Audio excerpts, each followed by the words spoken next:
The elevator halted abruptly with a jolt that rattled through the cabin. Fourth floor. I still recall the faint chime that pierced the quiet just before everything went still. A tiny ping, the sort that ordinarily signals nothing at all. On that particular afternoon, it carried the weight of the world.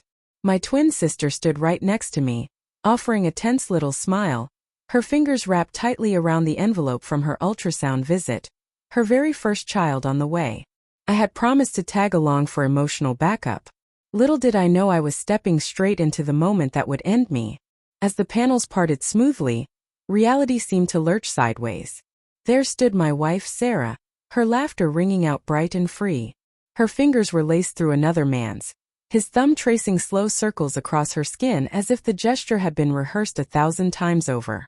She leaned her head toward him, that radiant, effortless grin lighting her face, the exact one she once reserved for me back when her love still felt genuine. Then my gaze dropped to the sheet she clutched. Positive, it declared in bold, cheerful capitals. Pregnancy test confirmation.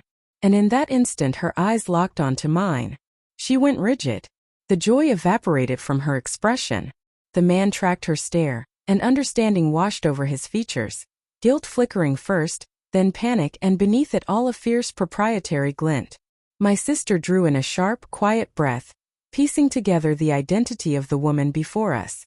Yet I remained rooted, speechless, simply absorbing the way Sarah's composure shattered as the elevator doors began their slow glide shut, severing her from view like the curtain drop on a heart-wrenching final act.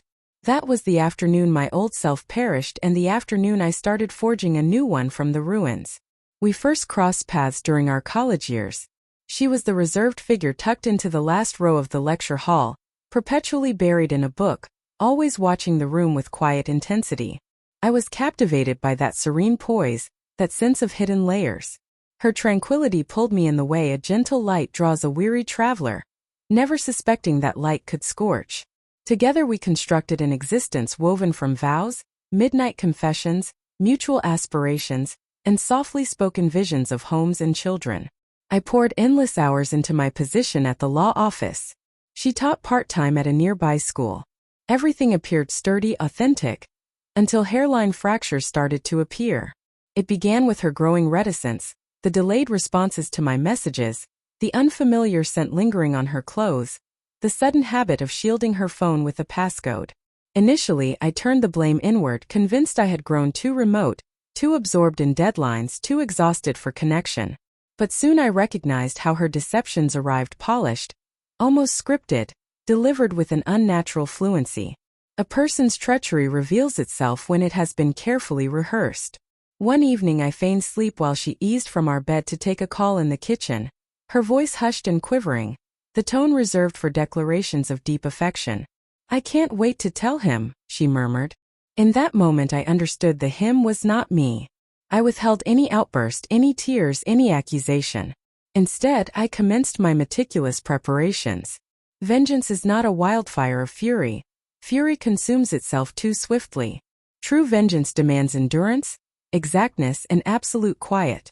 Over the following weeks I gathered every scrap of her secret existence.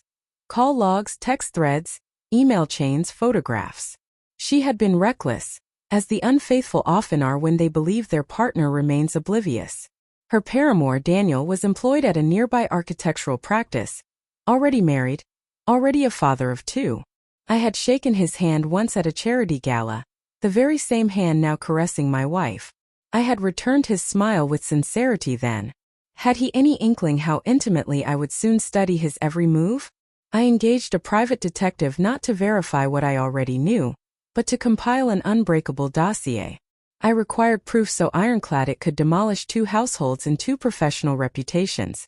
By the time my archive was complete, I held the power to obliterate 4 lives with a single release.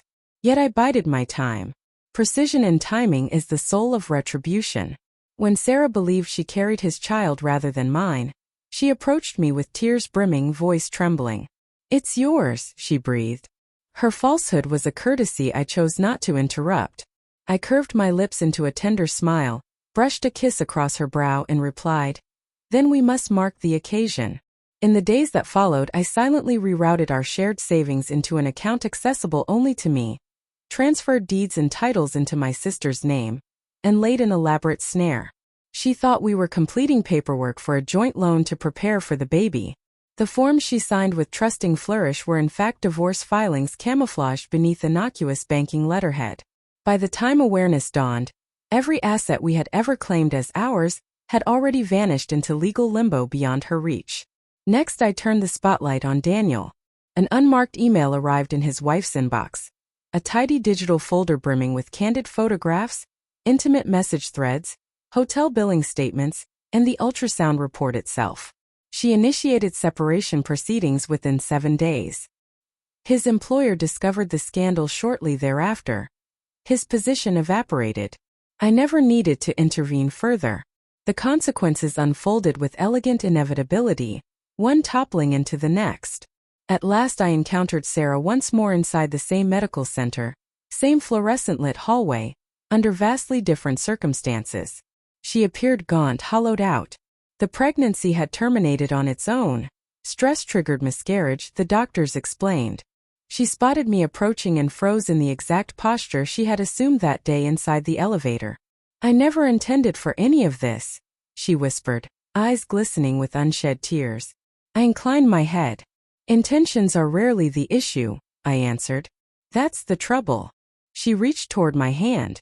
For one fleeting heartbeat I allowed her fingers to brush the phantom warmth of what we once shared. Then I withdrew. "I've already granted you forgiveness," I said, my voice low and even. "That's precisely why you will never need to fabricate another story for me." Comprehension settled over her features in gradual, crushing waves. My absolution marked the ultimate phase of my retribution. She now stood stripped of every shield. No spouse, no residence, no child to anchor her illusions. People insist that revenge leaves the heart unhealed. They are mistaken. It does not mend the injury, yet it seals the wound with finality. When the memory of that elevator resurfaces, anger no longer surges. What I feel is crystalline focus. That frozen tableau, the shared laughter, the entwined hands, the jubilant test result, bestowed upon me an acuity I had lacked my entire life. Love had shrouded my vision. Betrayal stripped the veil away. And as those metal doors slid closed between us, a quiet truth took root. Certain conclusions require neither pardon nor explanation. They demand only stillness and the perfectly measured echo of a solitary chime.